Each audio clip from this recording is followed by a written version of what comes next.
Nilambur MLA. PV. Anwar തോക്ക് ലൈസൻസിന് അപേക്ഷ നൽകി. എ.ഡി.ജി.പി. എം.ആർ. അജിത് കുമാറിനെതിരെ തുടർച്ചയായ വെളിപ്പെടുത്തലുകളെ തുടർന്ന് തന്റെ ജീവന് ഭീഷണിയുണ്ട് എന്ന് ചൂണ്ടിക്കാണിച്ചാണ് അൻവർ തോക്ക് ലൈസൻസിനായി മലപ്പുറം ജില്ലാ കളക്ടർക്ക് അപേക്ഷ സമർപ്പിച്ചത്. കളക്ടറുടെ ചേംബറിൽ നേരിട്ടെത്തിയാണ് അദ്ദേഹം അപേക്ഷ നൽകിയത്. അപേക്ഷ അംഗീകരിക്കുമോ എന്ന കാര്യം വ്യക്തമല്ല. അപേക്ഷകന് ക്രിമിനൽ പശ്ചാത്തലം അടക്കമുണ്ടോ എന്ന് പരിശോധിച്ചാകും ഇത്തരം അപേക്ഷകളിൽ തീരുമാനമെടുക്കുക. തനിക്ക് ഭീഷണിയുണ്ടെന്നും തോക്ക് കിട്ടിയാൽ അത് താൻ കൈകാര്യം ചെയ്യുമെന്നും അൻവർ പ്രതികരിച്ചിട്ടുണ്ട്. എ.ഡി.ജി.പി. എം.ആർ. അജിത് കുമാറിനെതിരെ കഴിഞ്ഞ ദിവസവും പി.വി. അൻവർ ആരോപണങ്ങളുമായി രംഗത്ത് എത്തിയിരുന്നു. സോളാർ കേസ് അട്ടിമറിച്ചതിന് പിന്നിൽ എ.ഡി.ജി.പി.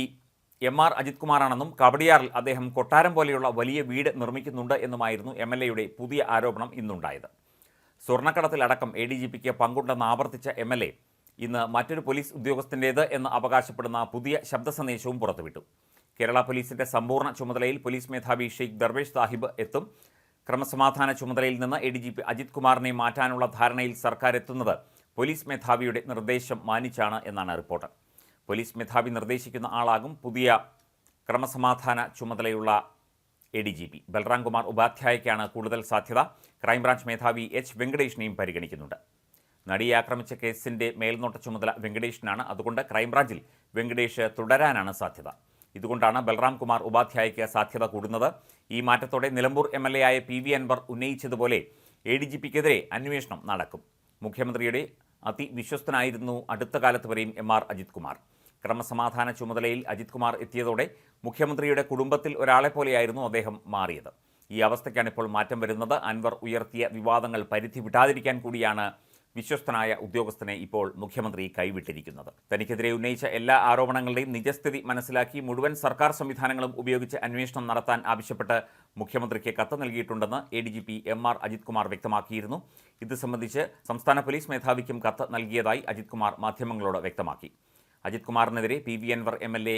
ഗുരുതര ആരോപണങ്ങളാണ് ഉന്നയിച്ചുകൊണ്ടിരിക്കുന്നത്. ഈ സാഹചര്യത്തിൽ അജിത് കുമാറിനെ മാറ്റണമെന്ന് പോലീസ് മേധാവി നിലപാടെടുക്കുകയായിരുന്നു. മുഖ്യമന്ത്രിയുടെ ഓഫീസുമായി അടുപ്പം പുലർത്തിയ ഏറ്റവും ശക്തനായ പോലീസ് ഉദ്യോഗസ്ഥനാണ് അജിത് കുമാർ. ഇത് പോലീസ് ആസ്ഥാനത്ത് പല പ്രതിസന്ധികളും ഉണ്ടാക്കി. ഈ സാഹചര്യത്തിൽ കൂടിയാണ് പോലീസ് മേധാവി ഇപ്പോൾ കർശന നിലപാട് അജിത് കുമാറിനെതിരെ സ്വീകരിച്ചത്. പോലീസ് അസോസിയേഷൻ സമ്മേളന വേദിയിൽ മുഖ്യമന്ത്രിയുടെ പ്രസംഗത്തിന് പിന്നാലെ സംസാരിച്ചപ്പോൾ എ.ഡി.ജി.പി. മുഖ്യമന്ത്രിയെ പ്രശംസിക്കുകയും തന്റെ നേട്ടങ്ങൾ എണ്ണി പറയുകയും ചെയ്തു. കഴിഞ്ഞ 8 വർഷക്കാലമായി മുഖ്യമന്ത്രി പോലീസ് സേനയോട് അനുഭാവപൂർവ്വമാണ് പെരുമാറിയിട്ടുള്ളത് എന്ന് പറഞ്ഞ എ.ഡി.ജി.പി. തനിക്കിനി ഇത് പറയാൻ അവസരം ലഭിക്കുമോ എന്നറിയില്ലെന്നും കൂട്ടിച്ചേർത്തു. അതായത് മാറ്റുമെന്ന സന്ദേശം നേരത്തെ തന്നെ അജിത് കുമാറിന് മുഖ്യമന്ത്രിയിൽ നിന്ന് കിട്ടിയിരുന്നു. അജിത് കുമാറിനെതിരെ വീണ്ടും നിലമ്പൂർ എം.എൽ.എ. പി.വി. അൻവർ ശബ്ദ സന്ദേശം പുറത്തുവിട്ടിരുന്നു. ഇന്നും വിവാദങ്ങൾക്ക് പുതിയ തലമായി. ഒരു പോലീസ് ഉദ്യോഗസ്ഥൻ്റേത് എന്നവകാശപ്പെടുന്ന ഓഡിയോയാണ് പുറത്തുവിട്ടത്.